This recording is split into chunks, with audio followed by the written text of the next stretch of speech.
Pesugihan rentenir.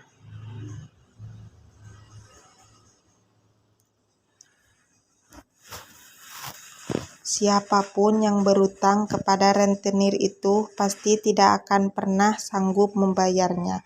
Utang yang tak berbakal ditebus dengan nyawanya. Siang itu, dua orang pemuda berjalan cepat menuju desa Margayoso.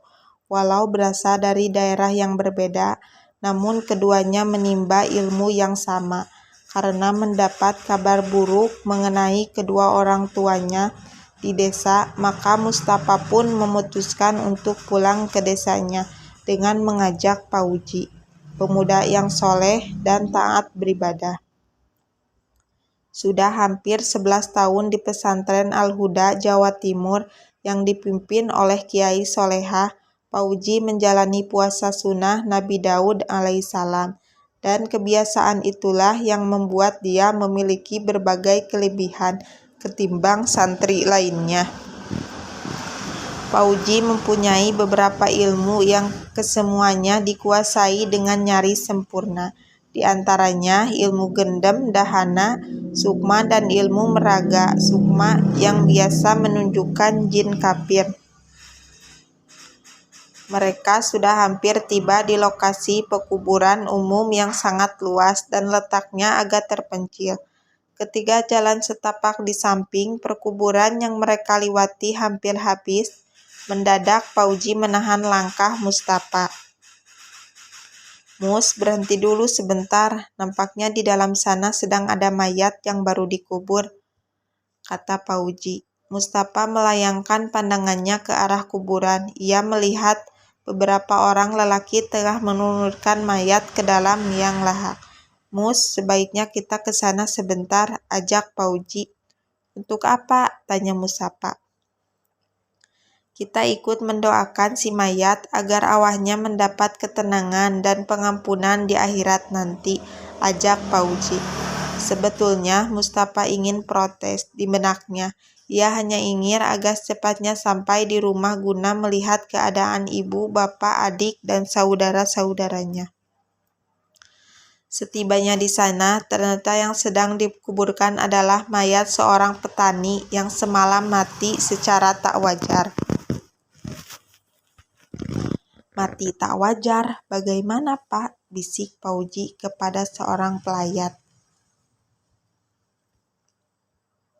"Seluruh tubuhnya penuh luka seperti diserang binatang buas, bahkan lehernya nyaris putus," jawab si pelayat. "Kenapa bisa begitu, Pak?" potong Mustafa. "Menurut kabar, karena ia tak bisa membayar utangnya kepada seorang rentenir terkaya di desa kami. Sudah banyak korban yang jatuh," jawab lelaki itu. Sebenarnya Pauji ingin bertanya banyak tentang kematian orang yang dianggap tak wajar oleh penduduk desa itu. Namun karena kasihan pada Mustafa yang sangat rindu kepada keluarganya, maka sengaja dia menyembunyikan semua keinginannya itu. Setiba di rumah orang tua Mustafa, malamnya mereka mencengkramkan dengan suasana hangat bersama ayah Mustafa. Saat inilah ayah Mustafa menceritakan kesulitannya. "Bapak terlibat utang pada seorang rentenir di desa ini. Tiap saat utang Bapak selalu bertambah. Kerbau dan sawah sudah Bapak jual untuk melunasinya. Tapi jangankan biayanya, bunganya saja sudah mencekik leher," cerita Patukiman, ayahnya Mustafa. Mustafa terpukul sedih. Ia tidak bisa memberikan saran kecuali satu. "Jika Bapak sudah terjepit, bagaimana jika rumah ini kita jual?" "Percuma, sebab Bapak sudah terikat perjanjian dengan rentenir itu." "Perjanjian apa?" "Jika ada 3 kali panen Bapak tidak bisa melunasi, maka nyawa layah yang ingin ditembusnya. Sebab saat mengucapkan perjanjian peminjaman uang untuk ketiga kalinya.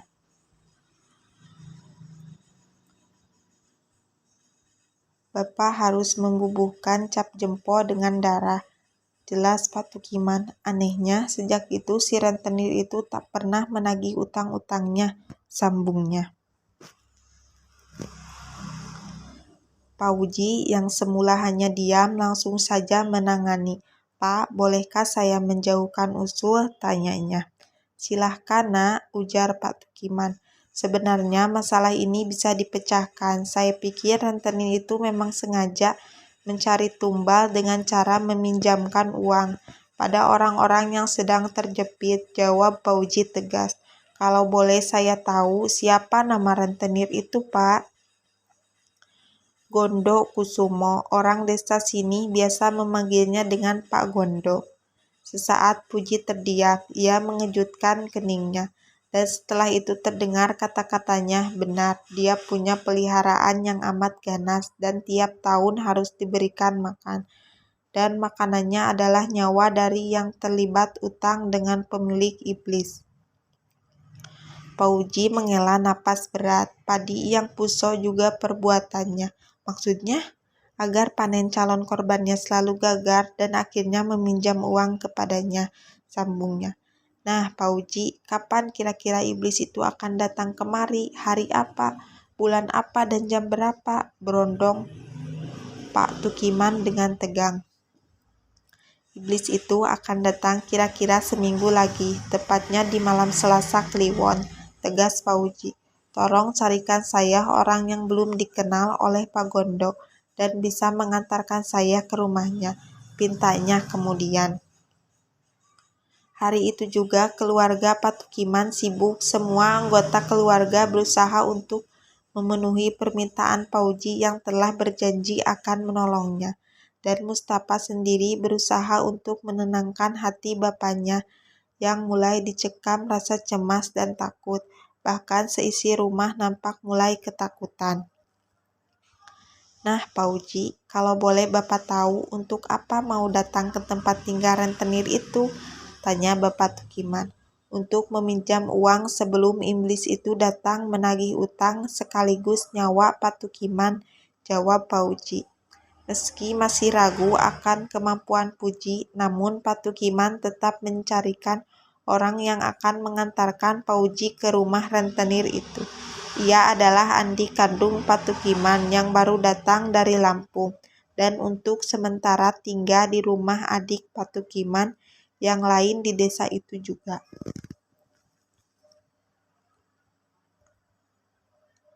Malam itu juga di rumah Pak Tukiman berkumpul orang-orang yang akan melaksanakan perintah Pauji. Dan esok siangnya Pauji pergi ke rumah Pak Gondo dengan diantar oleh Sukron. "Siapakah kalian ini dan apa keperluan apa datang kemari?" tanya Pak Gondro pada kedua tamunya. "Namun saya Pauji, Pak, dan ini paman saya yang baru datang dari Lampung, namanya Sukron. Baru 1 bulan kami tinggal di sini, dan kami datang kemari untuk keperluan penting," tutur Pauji sopan. "Perlu penting apa?" tanya Pak Gondo seraya mengejutkan kening.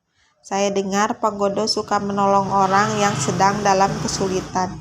Jadi bisakah saya meminta tolong kepada Bapak? Saya ingin mencoba berdagang di desa ini, tapi tidak punya modal. Bisakah Pak Gondo meminjamkan uang pada saya?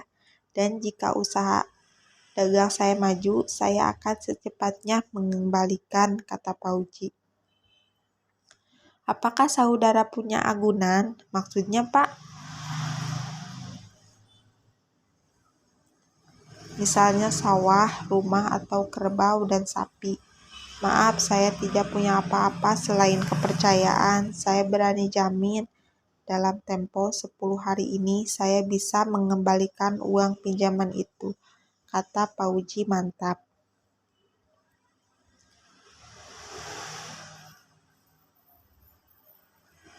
"Kalau tidak, apa yang akan saudara lakukan?" tanya Pak Gondo. "Nyawa sayalah sebagai taruhannya," tegas Pauji. "Kau berani membayar utang dengan taruhan nyawamu?" tanya rentenir itu kaget. Yah, Pauji mengangguk pasti. Pak Gondo terkesima, baru pertama kali menghadapi orang berani mati dengan cara mengerikan. Akhirnya Pak Gondo mengangguk dengan hati penuh tawa kemenangan.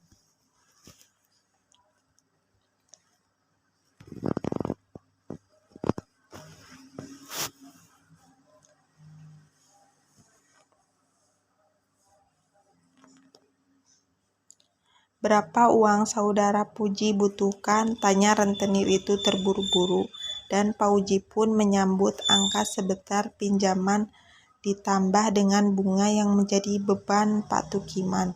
Taruhannya 25 juta. "Sebesar itu?" Pak Gondo agak kaget. "Ya, pinjaman itu sesuai dengan jaminan nyawa saya, Pak," kata Pauji. "Baiklah, kapan saudara memerlukan?" "Sekarang, sekarang." "Ya, sekarang. Baiklah, tunggu saya ambilkan dulu." Pak Gondo pun masuk ke dalam kamarnya, dan tak lama kemudian ia sudah keluar dengan membawa tumpukan uang. Sebelum pulang, Pauji diminta untuk membubuhkan tanda tangan di selembar kain putih dengan darahnya. Sekembalinya dari rumah Pak Gondo, Pak Tukiman dan keluarganya terheran-heran ketika Pauji memerintahkan mereka untuk segera pergi dari desa sejauh-jauhnya. Kalau bisa menyeberang ke pulau lain, bawalah semua uang ini untuk bekal selama di sana.